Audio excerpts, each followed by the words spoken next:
ഈ ജലസമൃദ്ധിയാണ് നമ്മുടെ സാമൂഹ്യ ജീവിതം രൂപീകരിച്ചത്. എന്താ കാര്യം? മറ്റു പലയിടത്തും മൊഹല്ല എന്ന് പറയുന്നതോ അല്ലെങ്കിൽ ഗാവ് എന്ന് പറയുന്നതോ ഒക്കെ എന്താണ്? ഒരു വലിയ കിണറോ കുളമോ ഉണ്ട്, അത് നമ്മുടെ ജാതിക്കാർക്ക് നമ്മുടെ സമുദായക്കാർക്ക് മതി, അല്ലെങ്കിൽ അവിടെ ഉള്ളെടുക്കാൻ പാടില്ല.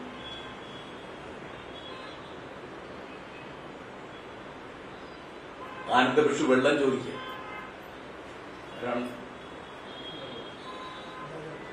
ആ പെൺകുട്ടി വെള്ളം മുക്കുമ്പോ വെള്ളം ചോദിച്ചു, വെള്ളം കൊടുക്കാൻ പാടില്ല. കാരണം നമ്മുടെ നാട്ടിൽ ഇങ്ങനെ ഒരു പ്രശ്നം ഉണ്ടാവില്ല. എന്താ കാരണം? അവള് ചോദിക്കേണ്ടത്, നിരനാരിതൻ കയ്യാൽ ജലം വാങ്ങി ആചമിക്കുമോ ചൊല്ലടുമാരുന്മാർ, ഗ്രാമത്തിന് പുറത്തിങ്ങ് വസിക്കുന്ന ചാമർനായകൻ തന്റെ കിടാത്തി ഞാൻ. അപ്പോ കുടിവെള്ളത്തിന്റെ കാര്യം പറഞ്ഞു. നമ്മുടെ നാട്ടിൽ കൊള്ളലായി വല്ലാതെ കേട്ടോ. മലയാളീയതയുടെ ഭാഗമാണ് 24-25 വർഷം 25 വർഷങ്ങളില് വൈക്കം ക്ഷേത്രത്തിന്റെ പുറത്തുള്ള വഴിയിലൂടെ ഐക്യജാതിക്കാർക്ക് നടന്നു പോകാൻ പാടില്ല എന്നുള്ള നിയമത്തിന് മോചനം കിട്ടാൻ വേണ്ടിയാണ് അവിടെ സത്യാഗ്രഹം നടന്നു. ഗാന്ധി അവിടെ വരും. അന്നത്തെ ഒരു രഹസ്യം ഞാൻ പറയാം. അങ്ങനെയാണ് ബഷീർ ഗാന്ധിയുടെ വലത്തെ തോളിൽ തൊട്ടത്. 1925 മാർച്ച് 8-ാം തീയതി. അപ്പോ തൊടുന്നതാണ് വലിയ കുഴപ്പം. തൊടാൻ പാടില്ലെന്ന് എല്ലായിടത്തും ഉണ്ടായിരുന്നു. കേരളത്തിൽ ഉണ്ടായിരുന്നു എന്ത്? തീണ്ടെന്ന ഒരു ഏർപ്പാട്. ജാതി ഇങ്ങനെ കരണ്ട് പാസ് പോലെ പാസ് 12 അടി, 24 അടി, 36 അടി, 60 അടി, 96 അടി. ഇത് കണ്ട് വിവേകാനന്ദൻ അമ്പരന്നിട്ട് പറയാണ്, ഇത് ഭ്രാന്താലയമാണോ? അദ്ദേഹം ഉപയോഗിച്ച വാക്ക് മലബാർ നാട്. മലബാറിൽ അദ്ദേഹം വന്നിട്ടില്ല. മലബാർ എന്ന് അദ്ദേഹം പറഞ്ഞത് കേരളം എന്ന് പറഞ്ഞതാണ്. പണ്ട് അങ്ങനെ ഉപയോഗിക്കും. അപ്പോ അവിടെ സമരം നടക്കും. 36 നവംബർ 12-ാം തീയതി തിരുവിതാംകൂർ ഗവൺമെന്റ് ക്ഷേത്രപ്രവേശന വിളംബരം പുറപ്പെടുവിക്കും. ഗാന്ധി ഭയങ്കരമായി പതിവില്ലാത്ത മോഡൽ എക്സൈറ്റഡ് ആയിട്ട് പറയാണ്, തിരുവിതാംകൂറിനെ സംബന്ധിക്കുന്ന എല്ലാം കാലത്തിന്റെ മഹാസാഗരത്തിൽ വീണടിഞ്ഞു പോയാലും ഇതൊന്ന് ബാക്കിയാവും. അതെ, അതുകൊണ്ട് ചെറിയ കുഴപ്പമുണ്ട്. അഹിന്ദുക്കൾക്ക് പ്രവേശനമില്ല എന്ന് ഇന്ത്യയിൽ വേറെ എവിടെയും ബോർഡില്ല, കേരളത്തിൽ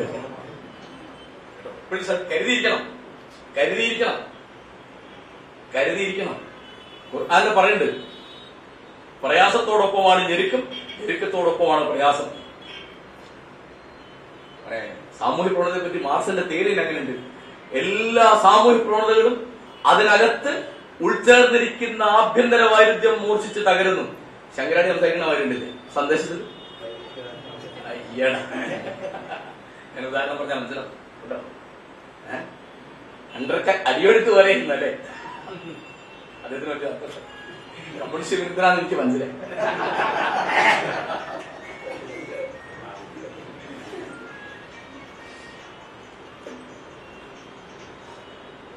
സാമൂഹ്യ പരിവർത്തനത്തെ പറ്റി ആലോചിക്കുമ്പോൾ നമ്മൾ വളരെ കരുതിയിരിക്കേണ്ട മലയാളികൾ. നമുക്ക് കാരണം ഒരുപാട് കാര്യങ്ങളുണ്ട് അവിടെ. ഇപ്പോ ഞാൻ ചെറിയൊരു ഉദാഹരണം പറയാം. ക്ഷേത്രപ്രവേശന സമരം നടത്തണം എന്ന് പറഞ്ഞു വന്നപ്പോ അതിനെ എതിർത്ത പ്രധാനപ്പെട്ട ആൾ കുമാരനാശാൻ. അദ്ദേഹം അന്ന് ചോദിച്ചു, എന്തിനാണ് അവർണർക്ക് സവർണന്മാരുടെ ക്ഷേത്രത്തിൽ പ്രവേശനം കിട്ടുന്നത്?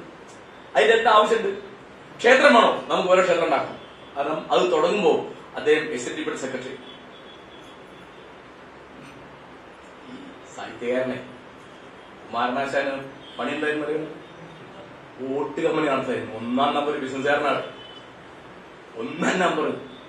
നിങ്ങൾ എന്നോട് ക്ഷമിക്കുക, എന്റെ കണക്കിന് നമ്മുടെ ഭാഷയിലുണ്ടായ ഏറ്റവും മഹാനായ എഴുത്തുകാരൻ കുമാരനാശാൻ.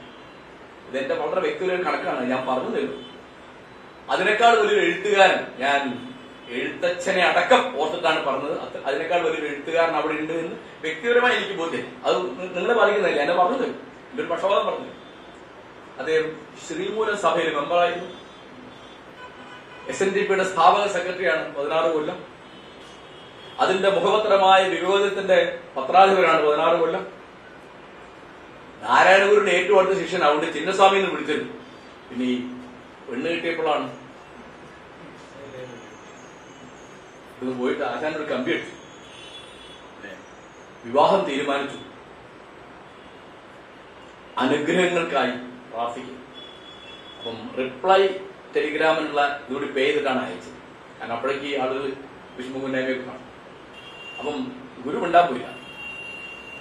അപ്പം തലേന്നാലോന്ന് ഓർമ്മയാക്കി ഇങ്ങനെ കുമാരൂരിന്റെ കല്യാണമാണ് നാളെ, അതുകൊണ്ട് കമ്പി വന്ന് കിടക്കുന്നുണ്ട്, കമ്പി അടിക്കുന്നത്. അപ്പൊ എന്താ കമ്പിയില് ചോദിച്ചു ഗുരു. ഇങ്ങനെ വിവാഹം തീരുമാനിച്ചല്ലോ, ഇനി വലിയ അഭിപ്രായം വേണ്ട. പിന്നെ അനുഗ്രഹം അതെപ്പോഴും ഉണ്ടല്ലോ. ഗുരു ആണെങ്കിൽ കേട്ടോ, നാരായണ ഗുരു തമാശായിട്ടല്ലാതെ ഒരു കാര്യവും പറയും. മലയാളികൾ ഓർത്തിരിക്കേണ്ട ഒരു തമാശയം പറയാം. അദ്ദേഹം ജഗന്നാഥ ടെമ്പിളില് തലശ്ശേരി അതിന്റെ ഉദ്ഘാടനം കഴിച്ചപ്പോൾ അവിടുത്തെ കമ്മിറ്റിക്കാരോട് പറഞ്ഞു, ഇവിടെ കൊലയർക്കും പറയർക്കും ഒക്കെ ക്ഷേത്രത്തിൽ തൊഴാനും നിനക്ക് അനുവാദം കൊടുക്കണം. സ്വാമി തൃപ്പാദങ്ങൾ അങ്ങനെ പറഞ്ഞ എതിര് പറയാൻ വലിയ ബുദ്ധിമുട്ടാണ്. അവര് പറഞ്ഞു, സ്വാമികൾ ക്ഷമിക്കണം, ഒരു വർഷം കഴിഞ്ഞിട്ട് ആലോചിക്കാമെന്ന്. അപ്പൊ ഗുരു ഒന്നും വിട്ടു. ഗുരു ആരോട് എതിര് പറയുന്ന ടൈപ്പാണ്. കുറച്ചു കഴിഞ്ഞപ്പോ ഒരു മഴ പെയ്തു. അത് തോന്നപ്പോ ഗുരു ചോദിച്ചു, വർഷം കഴിഞ്ഞല്ലോ, നീ കൊടുത്തോടെ.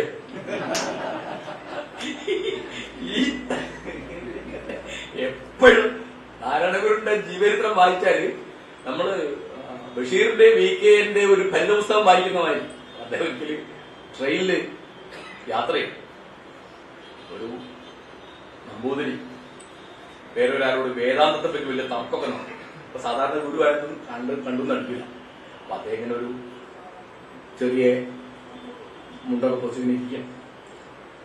അപ്പോ വല്ലാതെ അബദ്ധം വന്നപ്പോ ഗുരു പറഞ്ഞു, അങ്ങനെയാണോ ചോദിച്ചാൽ ഇടപെട്ട് പറഞ്ഞു. കുറച്ച് കഴിഞ്ഞപ്പോ നമ്പൂരിക്ക് മനസ്സിലായി ഇരിക്കുന്നത് മഹാപണ്ഡിതനാണ്. അപ്പൊ എന്താ പേര് ചോദിച്ചു. ആരാണ്? പിന്നെ സാധാരണ ചോദിക്കേണ്ട എന്താണ്, നമ്മളിന്ന് മനസ്സിൽ ചോദിക്കുന്നത് അന്ന് തുറന്നു ചോദിക്കുന്ന കാര്യം, എന്താ ജാതി? അപ്പൊ ഗുരു ചോദിച്ചു, ഇത്ര നേരം കണ്ടിട്ട് മനസ്സിലാവുന്നു, നീ കേട്ടാ മനസ്സിലാവുക. ഇന്ന് നമ്മളിങ്ങനെ തല ഉയർത്തി അഭിമാനത്തോടെ ഇരിക്കുന്നതിന്റെ പിന്നിൽ നമുക്ക് കടപ്പാടുള്ള അനേകം മനുഷ്യന്റെ പ്രധാനപ്പെട്ട ഒരാളാണ് രാമസ്വാമി നായ്ക്കർ, ഒരാളാണ് നാരായണൻ. അതുകൊണ്ടാണ് പറഞ്ഞത്. കാരണം മലയാളം എന്ന് പറയുമ്പോൾ ഇവരൊക്കെ കൂടിയതാണ്. നമ്മളെ രൂപീകരിക്കുന്നത് ഈ ഗാന്ധിയും EV രാമസ്വാമി നായ്ക്കരും നാരായണഗുരു കുമാരനാശാനും പിന്നെ പിന്നീട് വരുന്ന എഴുത്തുകാരും രാഷ്ട്രീയ പ്രവർത്തകരൊക്കെ കൂടിയിട്ടാണ്. ക്ഷേത്രപ്രവേശനത്തിന്റെ ഗുണവും ദോഷവും പറയുന്നത്. അങ്ങനെ 31 കേളപ്പന്റെ നേതൃത്വത്തിൽ അവിടെ വലിയ ക്ഷേത്രപ്രവേശന സമരം നടത്തും ഗുരുവായൂർ. അന്നത്തെ നായകന്റെ പേര് K. കേളപ്പൻ, അന്നത്തെ വേൾഡ് കോർ ക്യാപ്റ്റന്റെ പേര് AK. ഗോപാലൻ. അന്ന് അവിടെ മണിയടിച്ച് തല്ലുകൊണ്ട് വീഴുന്ന നേതാവിന്റെ പേര് P. കൃഷ്ണപിള്ള. കൃഷ്ണപിള്ള നിന്ന് മണിയടിച്ചപ്പോ ഒരാള് പറയുന്ന ഒരു കമ്പൗണ്ട് ഒരു അടിയിട്ട് അദ്ദേഹം തലപൊട്ടി വീണപ്പോ കൃഷ്ണപിള്ള പറഞ്ഞു, ഉളുപ്പുള്ള നായര് മണിയടിക്കും, ഉളുപ്പില്ലാത്ത നായര് തലകടിക്കും. തല്ലുകൊണ്ട് തലപൊട്ടി ചോരൊഴുക്കുമ്പോഴാണ് കൃഷ്ണപിള്ള ഈ തമാശ. അങ്ങനെ വലിയ സമരം നടത്തിയിട്ടാണ് നമ്മൾ ഈ സമത്വത്തിന്റെ, ജാതി നിർമ്മാർജ്ജനത്തിന്റെ, കേട്ടോ, അംബേദ്കറുടെ പുസ്തകത്തിന് നമ്മുടെ പരിപാടിയുടെ പേര് ജാതി നിർമൂലനം. എന്തുണ്ടായി? ക്ഷേത്രങ്ങള് തുറന്നപ്പോ ഈ തുറന്ന കൂട്ടത്തിൽ ഹിന്ദുക്കളല്ലാത്തവരാരെങ്കിലും ഇതിനകത്ത് കയറിയാൽ എന്താ കുഴപ്പമൊന്നും മനസ്സിലായില്ല. അപ്പോ ഇവിടെയില്ല. ഞാൻ ചോദിച്ചു, ബാബരി പള്ളി ഉണ്ടാക്കിയത് അയോധ്യയിലെ രാമക്ഷേത്രം തകർത്തിട്ടാണോ അല്ലെന്ന് എനിക്ക് അറിഞ്ഞോട്ടെ. അങ്ങനെ എന്താണെങ്കിലും എനിക്ക് തിരക്കില്ല. കാരണം അതൊക്കെ 500 കൊല്ലം മുമ്പ് കഴിഞ്ഞുപോയ കാര്യമാണ്. ഇനിയിപ്പോ അത് അങ്ങനെയാണെങ്കിൽ ആ പള്ളി പൊളിക്കുന്നത് തെറ്റാണെന്റെ അഭിപ്രായം. പണ്ട് അമ്പലം പൊളിച്ചിട്ട് ആ പള്ളി ഉണ്ടാക്കിയാൽ അത് തെറ്റാണ്. അത് 500 കൊല്ലം കഴിഞ്ഞ് തിരുത്താൻ പറ്റുന്നു. പക്ഷെ ആ പള്ളി പൊളിക്കാൻ പോയതിൽ അധികവും ഉണ്ടായിരുന്നത് അടിയാള ജാതിക്കാരാണ്, അവിടുത്തെ അധികൃതരാണ്. ഞാൻ അവിടെ ഒരു മീറ്റിംഗിൽ ചോദിച്ചു, ആ അമ്പലം അവിടെ ഉണ്ടായിരുന്നെങ്കിൽ ഇവരെ അങ്ങോട്ട് കേട്ടില്ല, കേട്ടു. ഇത്ര അബ്സേഡായ, ഇത്ര പരിഹാസ്യമായ ഒരു സാധനമാണ് നമ്മുടെ നാട്ടിലെ വയലൻസ്, ഹിംസ, അക്രമം എന്ന് പറയുന്നത്. ഇവരങ്ങോട്ട് കേട്ടില്ല. അപ്പോ അന്ന് കേട്ടിട്ടില്ല. 1930 ഗാന്ധി കുന്നംകുളത്തൂടെ പോകുമ്പോ അവിടെ അയിത്തജാതിക്കാരാണ് ബോർഡ് പിടിച്ചിരിക്കുന്നത്. എന്ത്? അയിത്തജാതിക്കാരെ അമ്പലത്തിൽ കടത്താൻ വരുന്ന ഗാന്ധി ഗോ ബാക്ക്.